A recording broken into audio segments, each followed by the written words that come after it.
Um, Good morning and welcome everybody to our virtual speaker series. I'm Romeo Arrieta, the Chief Executive Officer of the Marin Realtors.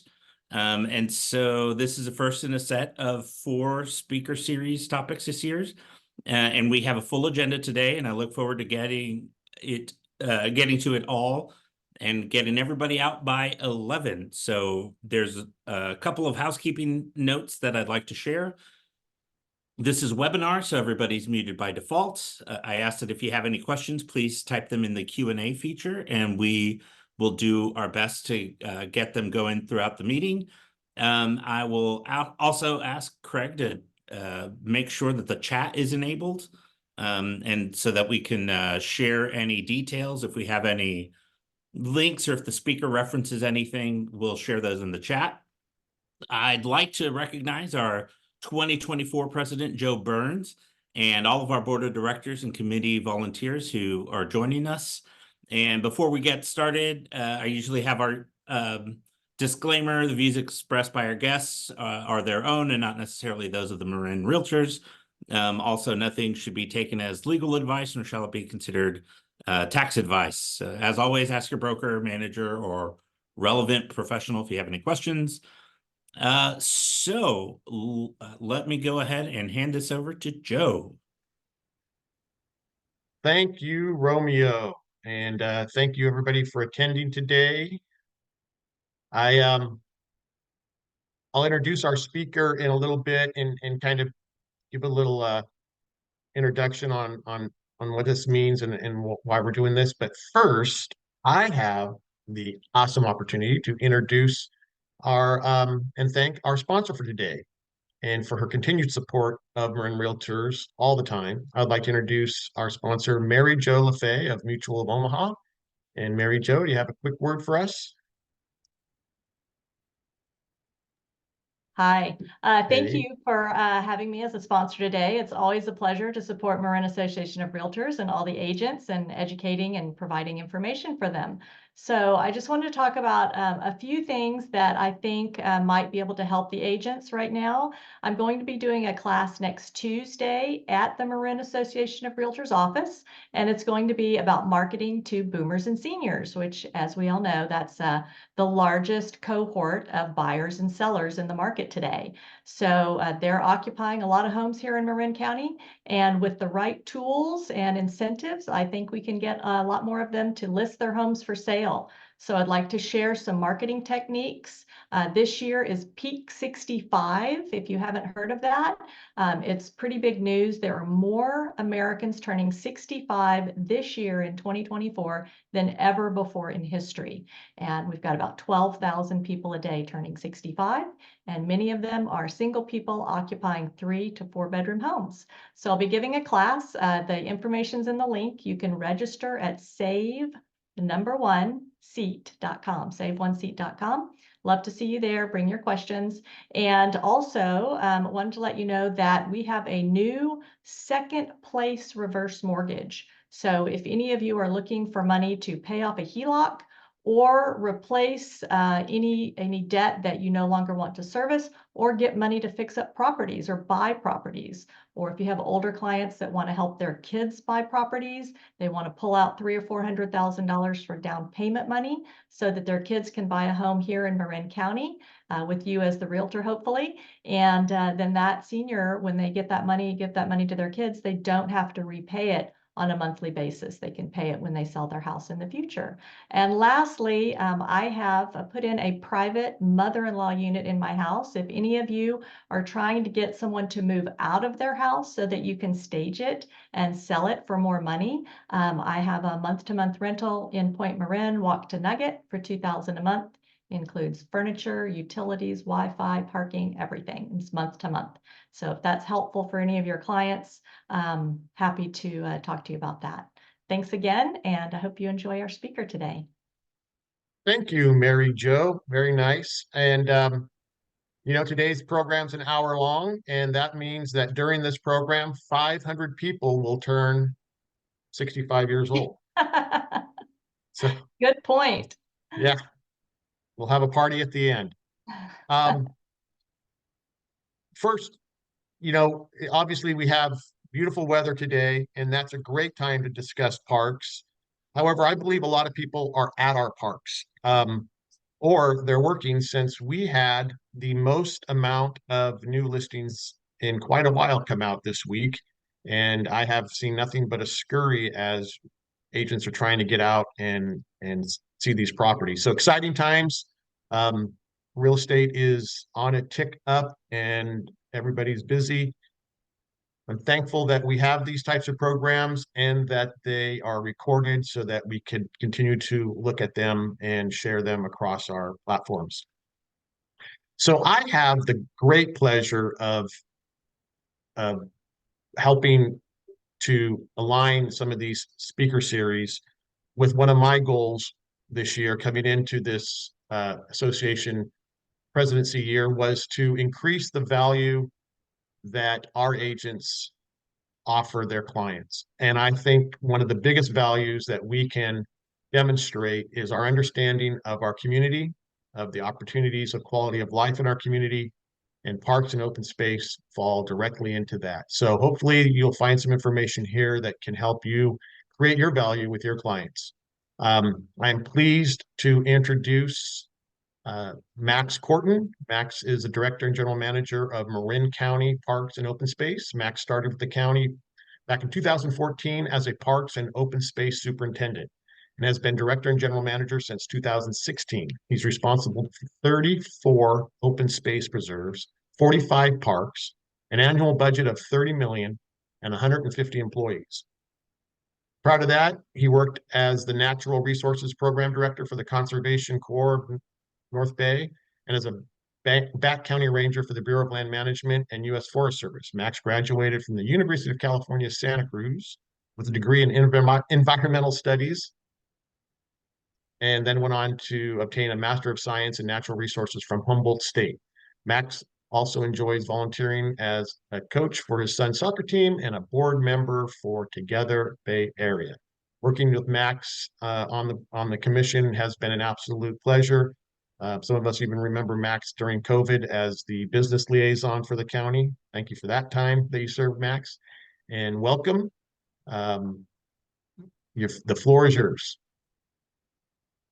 Well, thanks so much, Joe. And I want to start by appreciating you on and your work on our Parks and Open Space Commission, inviting me to present today, and Romeo, also to you for your invitation and support, and also help during the COVID times to figure out how to reopen businesses and create the guidance to help all the realtors that are a part of your group get back to work safely. And then lastly, for Marin Association for Realtors, for your support of Measure A and the renewal of the measure. And really, that's what it enables us to do the work we do. So appreciate to all of you. I'm going to go ahead and share my screen here, and bear with me for 1 minute. And I'll go ahead and start this. Oop, I got to start at the beginning. There we go. Okay. So yeah, I'll go through this presentation relatively quickly and make sure we have some time for questions. So we'll just jump in. So Marin County Parks, as Joe mentioned, we're sort of two entities in one. We're the county's Parks Department, and we're also a dependent special district called Marin Open Space District. We manage 34 open space preserves. They're not such big, contiguous areas like Point Reyes National Seashore, that's a national park, or Mount Tam State Park, or the Water District managed by MMWD. We really manage the sort of wildland urban interface that surrounds the more, populated parts of Marin County, sort of surrounding Novato, surrounding the Ross Valley, surrounding Mill Valley, surrounding Tiburon. All those areas are preserved. So we really manage that wildland urban interface and have a lot of connections with communities. And so I think our work overlaps with the work that you all do probably quite a bit. We manage 165 miles of roads and trails that people recreate on. On West Marin and along the Bay Shore, we manage 14 different beaches, wetlands, marshes, places for people to come connect with the water. That's Bolinas Lagoon there on the left. That's one of our open space preserves. That's Duxbury Reef on the top right, and Agate Beach out in, which is also in Bolinas. That's one of our park sites. And then I think on the bottom right, that's either Bothene Marsh or McGinnis Marsh or one of the Bayshore marshes there. I'm not sure.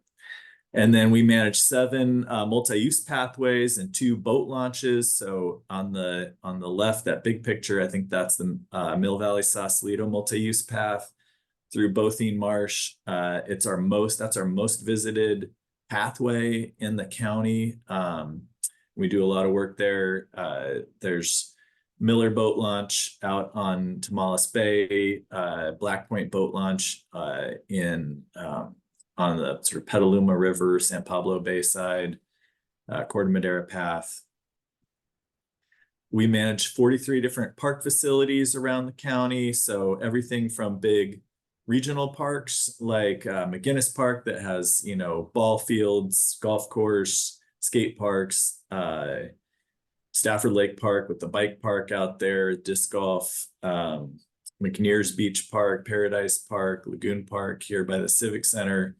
And then, out in West Marin, a lot of small pocket parks. If you've been to Stinson Beach, the basketball court and playground there, right downtown, that's one of our parks. At Bolinas, there's like the tennis court and restrooms. In Point Reyes Station, you might have used our restroom. It's the only public restroom in town and one of our most visited facilities. So a wide variety of different park facilities around the county. Like I mentioned, developed park facilities. It's McNears Beach Park on the top left. Bottom left is McGinnis Golf Course. Different parks there. We also manage 7 county service areas. These are places where there's some type of special funding measure to support park or landscaping facilities. They include out Stinson Beach, there's a CSA 33, Homestead Valley with the Homestead Valley Community Center, and the Homestead Valley Land Trust lands is CSA 14. Green Bray has, and actually Green Bray and Larkspur have 2 CSAs, CSA 16 and CSA 17, that support mainly landscaping and some park facilities like Hal Brown Creekside Park. There's all over the place, Rush Creek, Alameda del Prado kind of area, Santa Venetia. And then sort of a brief history of Marin County parks. So Bolinas Park, that little restroom and tennis court, mostly pickleball these days, that was the first county park in Marin, was established in 1933. Miller Park, which the boat launch in Tomales Bay, was established in 1955. In the 1970s, most of our larger parks were developed.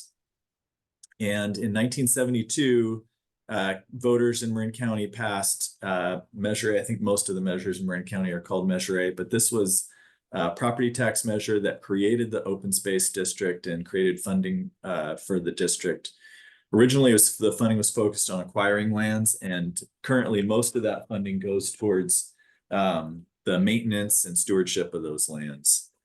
And it brings in, I think, around $9 million a year now, and it's in perpetuity.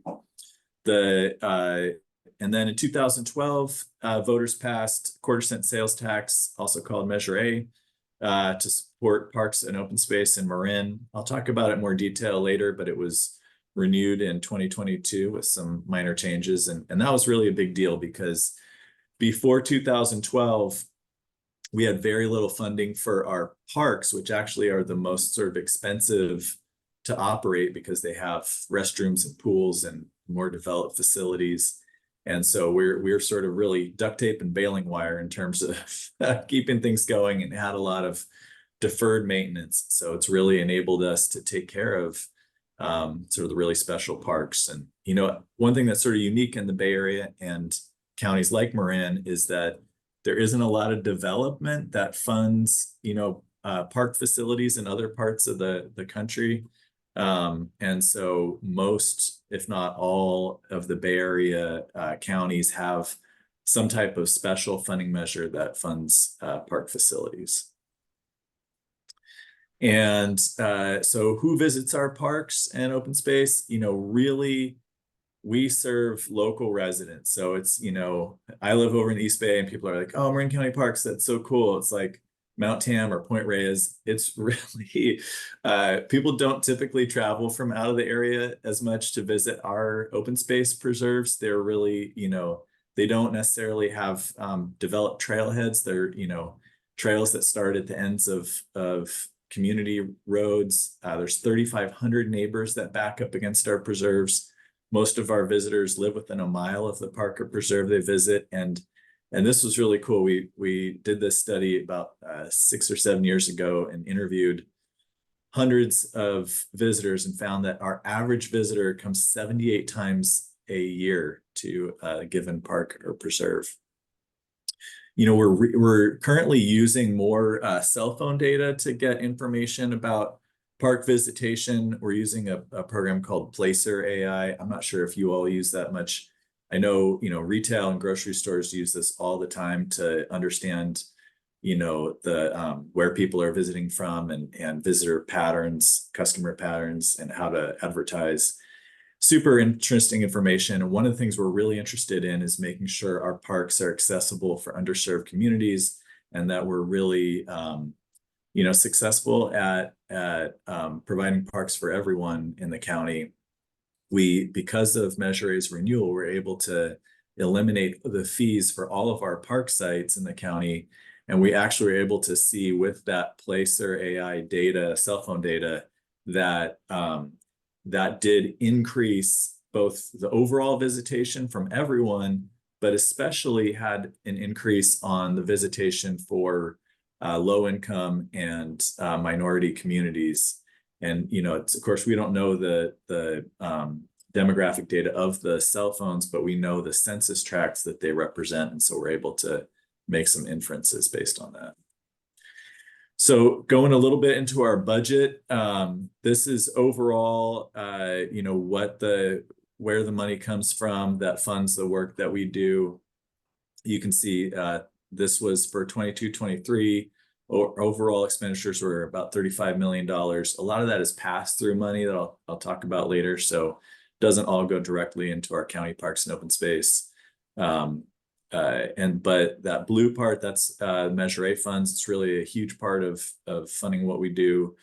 Then that orange part, that's the $9 million that comes from that original 1972 measure. It's only for supporting and managing and acquiring open space, but mostly it funds maintenance at this point.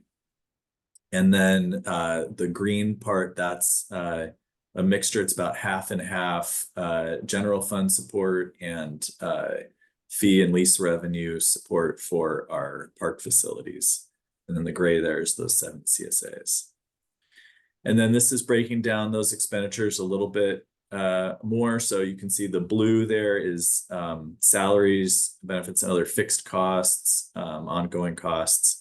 And then that green, the darker green, is services and supplies. So that really shows, where the funding is to do projects and sort of larger maintenance items. And then there's also that lighter green is our sustainable ag program. The gray is a pass through to cities and towns. So you can see, and then the orange there, it says other charges and capital assets, that those are accounting for acquisitions that were made during that time. And so a little bit more about Measure A. So both the 2012 and the renewed measure have these same sort of larger buckets. 65% of the funds go to Marin County Parks and Open Space. Of that, there's a specific breakdown that's in the expenditure plan. The original 2012 measure, 80% of that 65% went to operations and maintenance and projects, and 20% went towards potential future acquisitions. one thing when we were going to renew the measure, we heard from folks was that, there's a lot of parks and open space in the county. There's less and less need to acquire more, and there's more and more need to take care of what we have. And so we reduced the amount that's set aside for acquisitions to 10%. We also changed the wording to allow that money to help do work to take care of and improve the facilities that are purchased in that program. And we also changed the wording to allow the county to grant those funds to cities, towns, and special districts and other and nonprofits to fund community priorities in their areas, instead of the county having to do it all themselves. And then 25% of that 65% is specifically set aside for fuels reduction.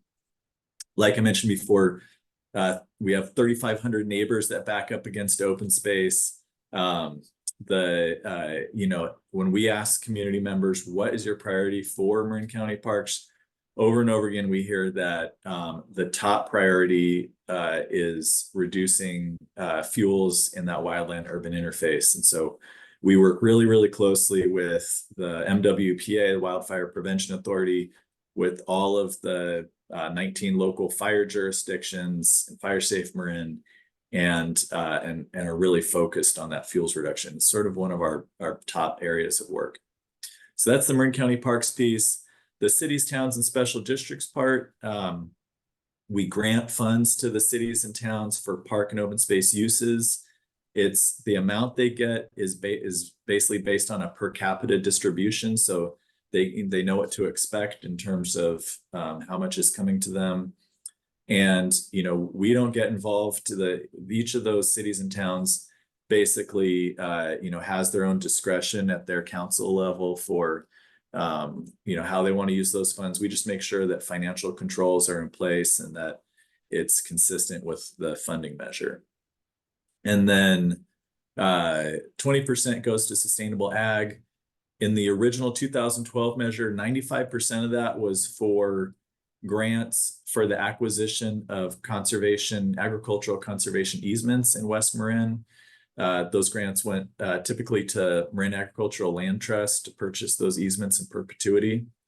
When we went back to extend the measure, we really heard from folks that they were interested in a broader program of different sustainable ag uses. So in the current measure, 20% goes to the Marin Resource Conservation District for restoration projects and stewardship on ag lands and working lands. 30% goes into a new grant program that we call the FAIR program. Basically, it funds community gardens, sort of equitable access to farmland and sustainable food systems, a whole range of different things that are sort of connected to sustainable agriculture in the county. And it's actually been really cool to get connected to, we've had a lot of interest in that work, but to organizations doing that service. And then the remaining 50% goes to purchasing agricultural conservation easements. So areas that we focus on, like I mentioned before, fuels reduction and vegetation management has really been a top area of focus for the community and for our work. The other is really park infrastructure. Like I mentioned before, Measure A, our parks really were underfunded and we had a lot of deferred maintenance. We're trying to update the parks to address that deferred maintenance. So a lot of it is repaving and replacing water lines and stuff like that, but also trying to address community interests, areas that are growing interest like pickleball and others. And then sea level rise adaptation with all of our coastal properties. There's a lot of risk around sea level rise and even impacts right now. And so we have several projects to help those facilities adapt. And then trail improvements has been a really big area of focus for us. And then lastly, sort of visitor area programming, sort of equity focused accessibility projects. So to focus in on our strategy around fuels reduction, like I mentioned, we really work closely with our fire partners, but we use every tool that you can imagine. So, if you've been to Terra Linda Sleepy Hollow Divide, you've probably seen the goats out there. If you've been to King Mountain, we often have sheep out there. Mount Burdell, we've got cattle grazing. We have use fire crews, the TAM crew from Marin County Fire. We use private contractors. We have our own crews. Everything, the Conservation Corps, we basically throw everything we can at this issue. And I'm super, super grateful for Measure C and the MWPA. It's brought, such a high level of, focus and partnership to this issue. And I think has really made Marin County a model for other jurisdictions around the state and the country. And then road and trail improvements. This has been a real exciting success story for the county and for our department. When I first started working here, this was like an area where there was a lot of conflict around trail use, around the desire to have more trails where mountain biking was allowed, concerns around illegal trails and environmental impacts, and then concerns about how folks could share use. And our practice and policy has been to have a very open door approach to this, where we go out and work with the environmental community, with the bicycle groups, horseback riding groups, hiking groups. We invite them in at the very, very, very beginning to consider potential projects and work in close partnership and really try to come up with sort of win-win projects. And I think have been super successful at improving trails, where we have sort of 3 shared goals: increased accessibility and safety, improved sustainability, reduced environmental impact, and also having a process that really includes everybody. And so that picture on the left, that's the Eagle Rock Trail and Terra Linda Sleepy Hollow Preserve that is about half complete, should be complete this summer. And then on the right there, that's a project in Roy's Redwoods Preserve that's also currently under construction, should also be complete at the end of this calendar year. Really turning that into a very accessible preserve, and also restoring the understory of the preserve. And then in the parks, this is just a short list. There's lots of park projects going on. We recently completed repaving the entry road at McNears and the parking lot at McNears Beach Park. That's been needed for decades, and probably we have a lot of other facilities that need that. Homestead Valley Pool was reconstructed, had a lot of issues, accessibility issues. Playground replacement at Stafford Lake Park, and the construction of the bike park there. And we've got a lot of improvements to the bike park coming online there, as well as accessibility improvements. We're also upgrading actually the electrical connection at Stafford and all of our parks as we sort of transition to all electric leaf blowers and mowers and chainsaws and all of the tools we use in addition to our carts and vehicles. We've realized our power supply pretty much everywhere is less than what we need, and so we're upgrading electrical. Bayside Park, we rebuilt that park to improve accessibility. And then upcoming projects, we're going to replace restrooms at Lagoon Park. There's additional pickleball courts coming to McGinnis. The tennis courts there have become super popular with pickleball, and there are way more desire to play than we have facility for. So we're trying to build some additional facilities there. At Stafford Lake Park, our main water line broke, and goes under the lake there. And so it's a pretty large project to replace it. We're hoping to get that done the next year or two in partnership with North Marin Water. And one really cool project I wanted to highlight, they're a group of Marin Center for Independent Living, and there's a few other groups focused on accessibility for kids with disabilities, are partnering with us to work on fundraising and planning a magical bridge playground, which is a model that was started in the South Bay to create really inclusive playgrounds for kids of all abilities. And so that'll be a long-term project. We're thinking we're gonna add that at McGinnis Park. And we're just starting the process to plan it and fundraise for it. So if that's something that interests y'all, I'm happy to connect you with our team on that. Here's some really small projects. So just, these are some of the real modest improvements that Measure A makes possible. You can see the top left there, that's sort of before, and then bottom left after at Lagoon Park. Just making some of these old facilities that, didn't have accessibility in the past more accessible. On the right, that's at the bike park. We built that park not knowing that it would become super popular for kids' birthdays and gatherings. And so super hot there in the summer. So providing some shade for families to rest and connect and spend time together while kids ride their bikes has been really helpful. And then adapting to sea level rise, that picture on the left, that's the Mill Valley Sausalito multi-use path at a high tide. As probably many of you know, that path is already underwater. And so we're in the planning stages on a major project to move the path over to sort of the side of the marsh and elevate it so that it stays accessible. It's our most utilized pathway.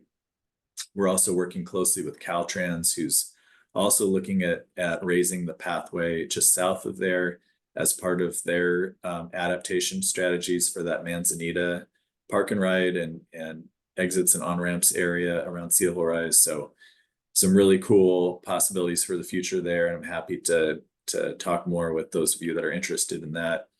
On the right is sort of a map view of the Bolinas Y. If you've gone out to Bolinas, there's sort of two entryways that are close to each other off of Highway 1 that go through the marsh there. And all of the creeks were sort of put into ditches many years ago when the roads were constructed and are not accessible to salmon. And so this project reconnects the creeks and their natural hydrology, allows for fish passage, also allows the road and the creeks and the marsh to adapt with sea level rise. The crossover road will be eliminated. There will be a large bridge connecting with Highway 1. And really that'll be safer for traffic and also, better for the environment. So really a win-win. We were able to leverage significant state and federal funding for that project, and work will start in actually the next month or two. And then this is just a really cool way that people get involved with science and mapping and understanding the natural environment. There's tons of opportunities with our Wildlife Picture Index and some of our bio blitzes to leverage the community's interest in stewardship out in our preserves. We have 2 volunteer coordinators, lots of opportunities for people to volunteer and get connected with the land. We have a native plant nursery where people of all abilities can come connect. And then we have equity focused programming, free ranger programs every month. And then additionally, we give out $200,000 a year in grants to community organizations to connect underserved communities with parks and programming and transportation. Measure A has made a lot of acquisitions possible, both through the farmland program, but also through our own parks and space acquisition. Sky Ranch near Fairfax and San Anselmo, Bowman Canyon up near Novato, Bucks Landing adjacent to sort of Santa Benicia and China Camp, Bald Hill, which is above Ross and San Anselmo, the Martha property, which we hope to close on in August. We're just about, knock on wood, we're getting close to the end of fundraising. The voters there passed a significant bond measure. And I'm sure, as similar with you all's work, we're sort of watching interest rates closely, and the better that world gets, the more that those bonds are able to bring in. So that's really good. And then Corte Madera Baylands, Hawthorne Canyon, there's a number of grants. And then the San Geronimo property, actually, we won't be contributing any Measure A funds to, but that'll be an acquisition coming up too. Happy to sort of describe that in greater detail if folks have questions. And then these are the cities and towns and special districts that Measure A contributes funding to.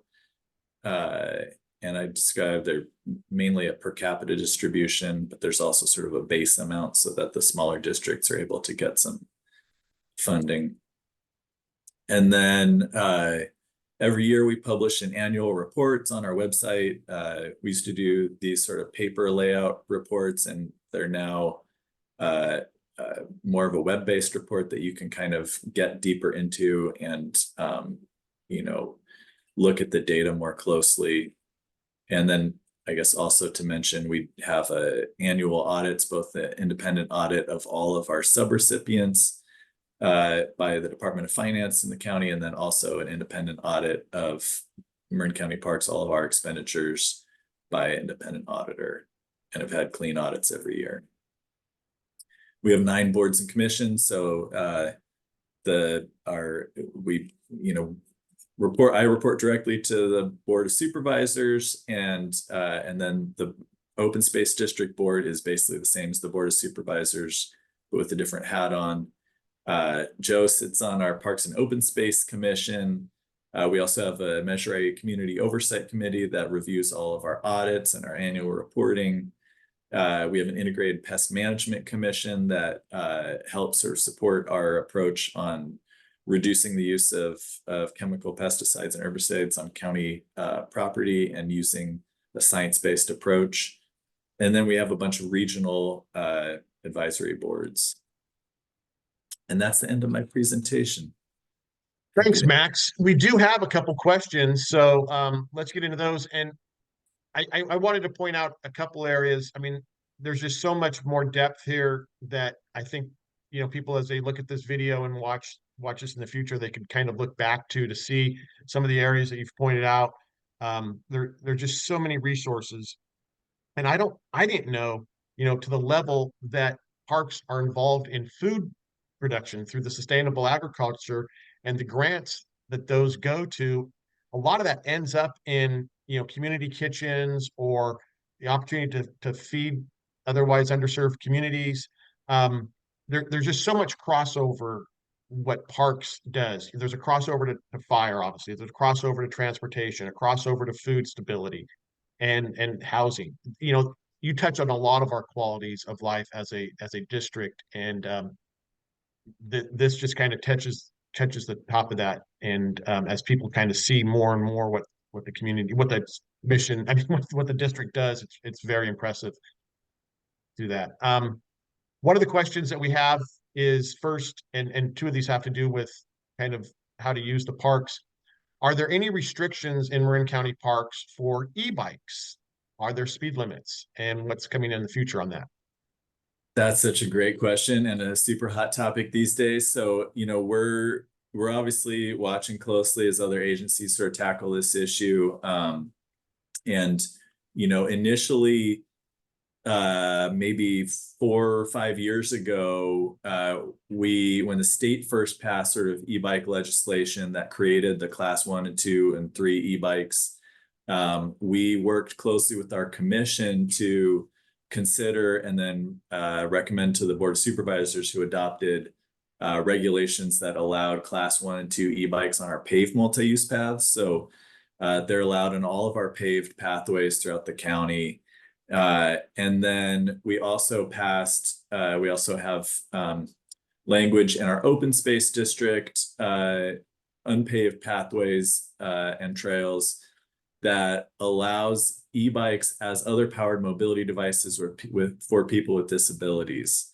You know, I expect, you know, Marin Water with their recreation plan has said that they're going to do a pilot program on allowing e-bikes on their fire roads, unpaved fire roads. Sonoma County Parks has allowed e-bikes on their trails and fire roads. East Bay Regional Parks just this last year allowed e-bikes on class 1 e-bikes on their unpaved trails where bikes are allowed. And so, you know, I would expect that in the next year or so, we'd be, you know, considering some of those questions for the open space district in potentially allowing e-bikes. And we'd like we did on our paved pathways, work closely with our commission and do a lot of, opportunities for talking to the public and hearing from people about that. But certainly something that we are, continues to evolve. And of course, our board has been really, concerned, working with Marin County Bicycle Coalition and others on safety. Some of that's been less connected to the open space use of e-bikes and more towards, teens and kids using e-bikes on the sidewalks and streets, and, around wearing helmets and also just sort of speed. And there's some bikes that are being sold as e-bikes that are not really e-bikes, but sort of closer to electric motorcycles or scooters. And so we're just trying to be supportive and helpful around that as we can. Thank you. I think this will be a good opportunity to plug what I see out at Stafford Lake at the bike path. If people out there haven't seen what's going on at the Stafford Lake Bike Park, next time you're headed out towards West Marin, pull into Stafford Lake, drive out to the cul-de-sac where the bike path, you will be amazed at how many families, I mean, they can't fit under that overhang. They're just flowing out. There are, tens to 20s to dozens to 100 kids pumping their pedals and riding bikes around, families together. It is absolutely beautiful to see. And one of the things I think that gets lost, especially for so many of our Southern Marin residents, to know what's going on out there. Also, what's going on out there happens a lot of other parks, which is goose management or geese management and geese poop management. So any comments on how you dance that tightrope of managing the geese population where people like to sit and recreate? And I wish I had like a secret code to how to deal with goose poop, but it's just the Canadian geese that used to migrate through. A bunch of them realized that that turf fields around the Bay Area were awesome places to hang out all year round, and especially when they're close to water, and which happens to be a bunch of our parks: Lagoon Park, Stafford Lake Park. And so, we tried all kinds of things, dogs and fences and brush and different devices and stuff to scare away the geese. There's nothing perfect. At Lagoon Park, we just clean the pathways. All of our parks, we clean the tables and the picnic areas regularly.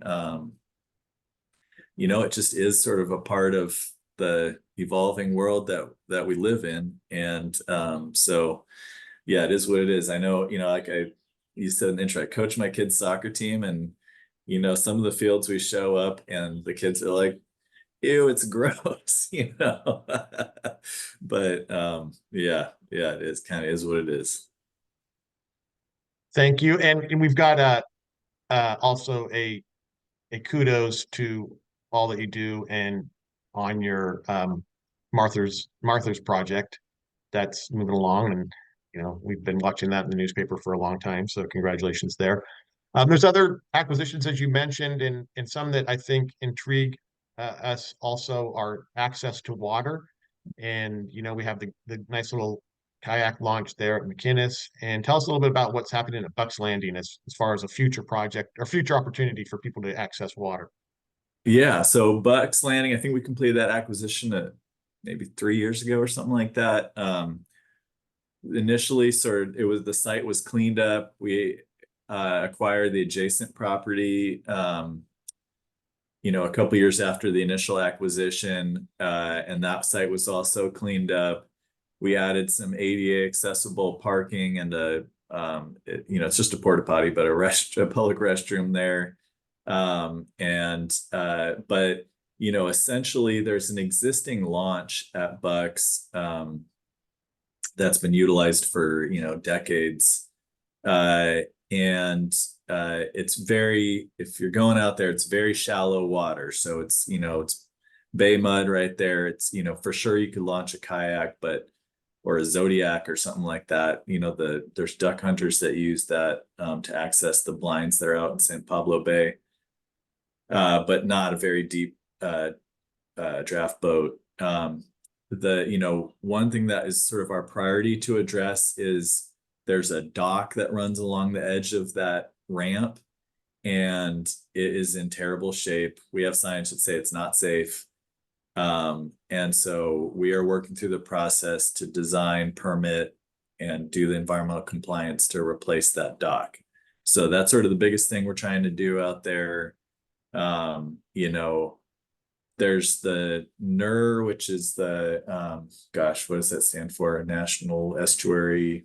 I can't remember, but it's, the group that's focused on restoring sort of key baylands, have focused on that China Camp Marsh area, and are also really interested in the area by Bucks for restoration. And so,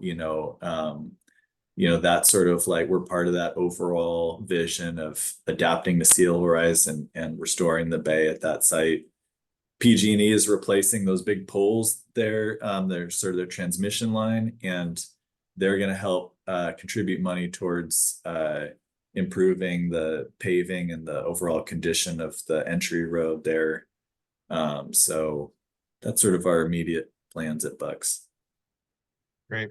Are there any other questions out there? If you have, you can definitely put them in our chat. I see one here. Our Rotary clubs have worked with Marin County Park closely with trail work and other planning projects. Lots of fun working with the county volunteer groups.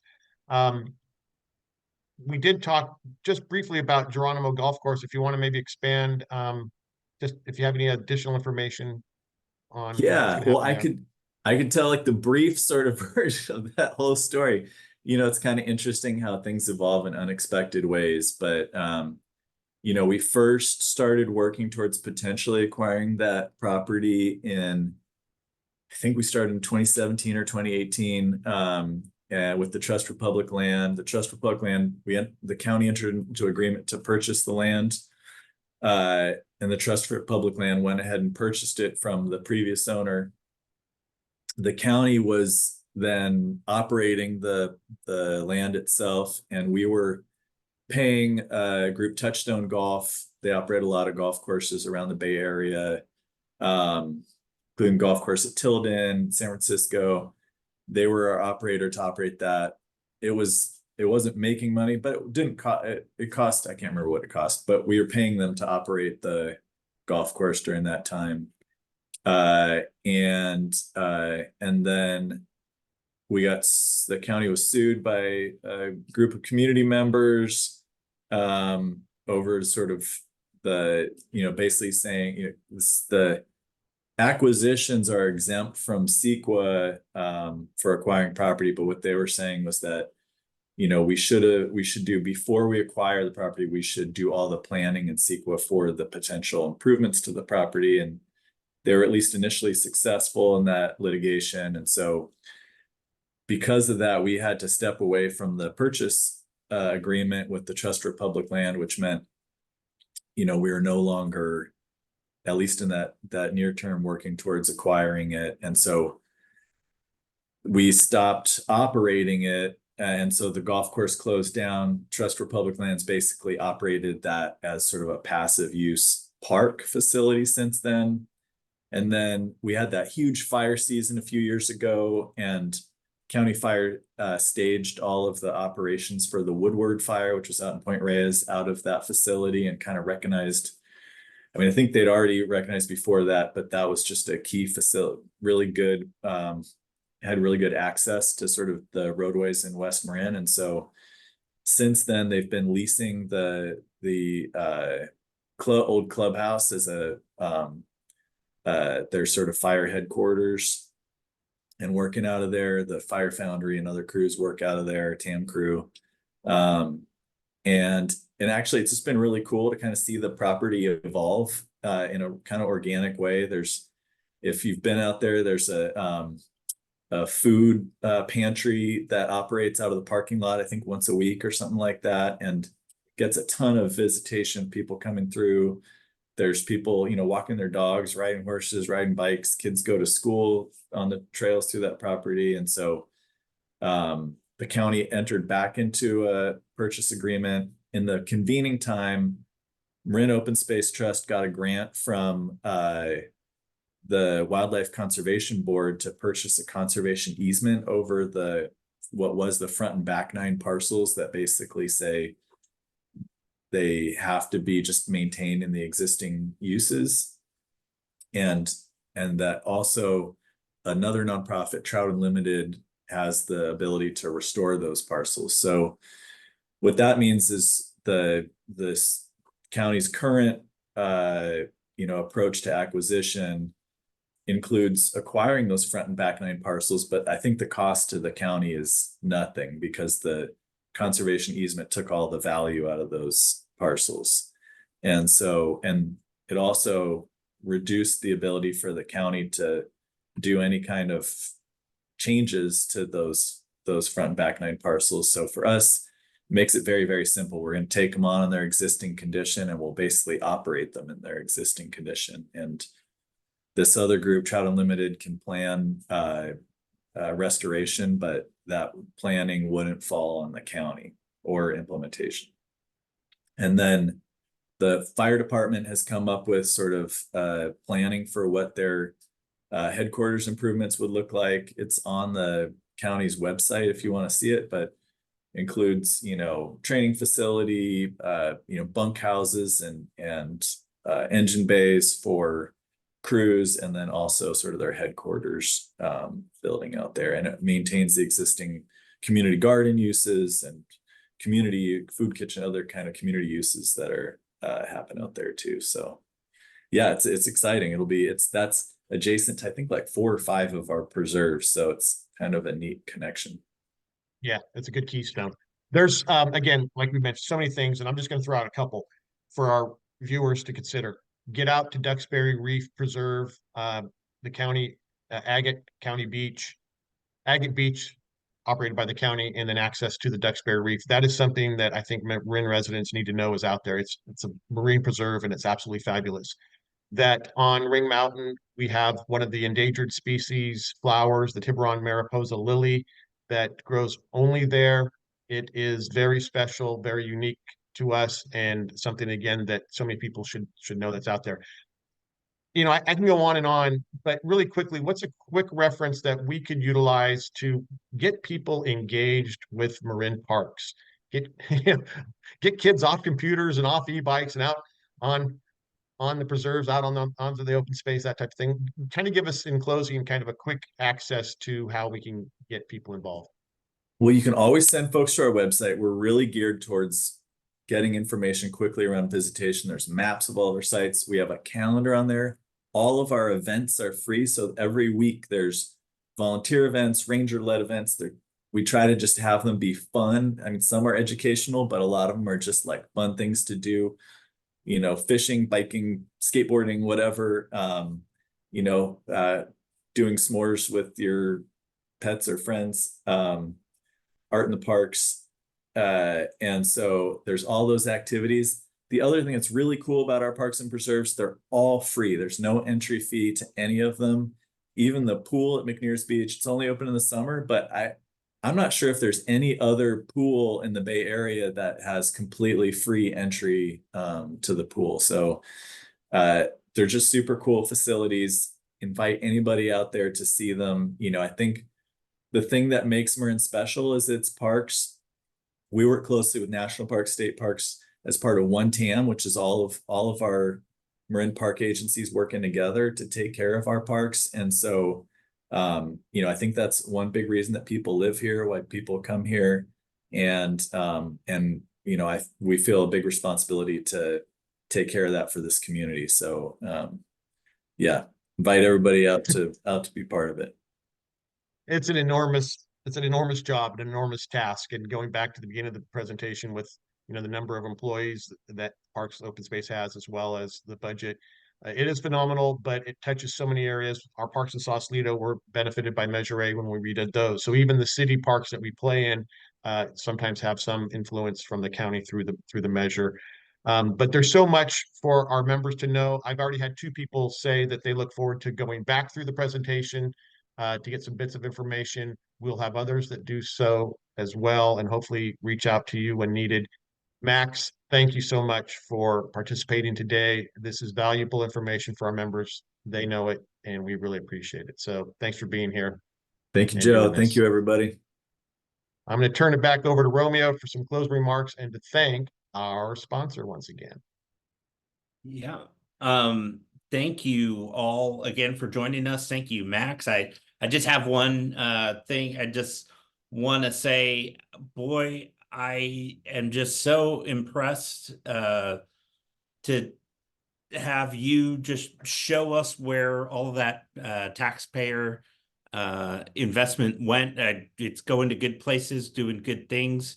Can't wait to check out the website, which I've shared in the chat, and see some of the cool things that are going on at Marin Parks. Also wanted to mention this association has supported One Tam in the past. And then I also wanted to extend a reciprocal hat tip for the work during COVID. Max and I got to be email buddies over that period of time when there was a lot of things that were uncertain. So I thank you and your team for your help there. Just want to have a little reminder to all of our guests. We will be sending out this recording soon with the applicable links. Max has been kind enough to share the presentation with us, so we'll include that. And want to again thank our sponsor, Mary Jo LaFay. And the last thing that I want to mention is we have a lot of great events to get that hyper local information coming up. Hoping that you guys will join us at our school tour next week or legislative day. Check the rundown for the links to those and for our upcoming general membership meeting in May. Thank you so much, and we'll catch you at the next speaker series. Thanks. Bye.